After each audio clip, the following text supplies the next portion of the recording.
Sir ચિત્ર લઈ લે સર, પ્લીઝ સર.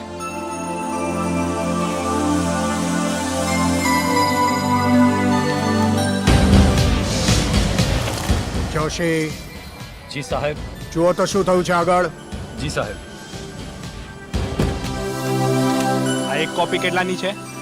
હા સર, 100 રૂપિયામાં. આ તું એ બનાવી છે? હા સર, મેં હાથે બનાવ્યા છે સર, પ્લીઝ સર. અહીંયા શું કરે છે? આ તારા લીધે આટલો બધો ટ્રાફિક જામ થઈ ગયો છે. અહીં શું કરે છે તું? હે? શું કરે છે? બોલ તું.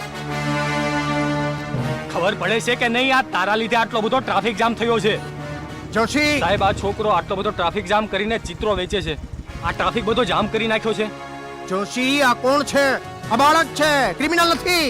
જી સાહેબ. તમારી આવી હરકતોને કારણે છે ને બાળકોમાં આપણો ડર બેસી જાય છે. લોકો આપણાથી ડરે છે, સમજા? જી સાહેબ. બેટા, શું કરે છે તું? સર આ ચિત્ર વેચું છું. કેમ? મારે પૈસાની જરૂર છે એટલે. અચ્છા, સારો છે ચિત્રો.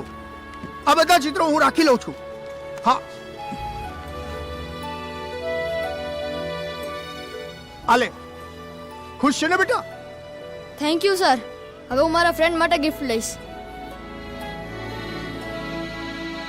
એવું તે આ બધું ચિત્રોમાં શું છે કે તમે બધા ખરીદી લીધા? જોશી, તમારું મગજ ચલાવવાનું બંધ કરો.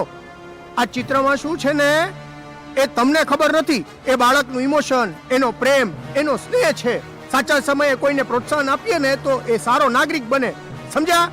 ક્રિમિનલ નહીં. જી સાહેબ. હવે આ ટ્રાફિક હટાવો. ચલો ચાલો ચાલો ચાલો, એ, બધા પોતપોતાની ગાડીમાં બેસો. ચાલો ચાલો.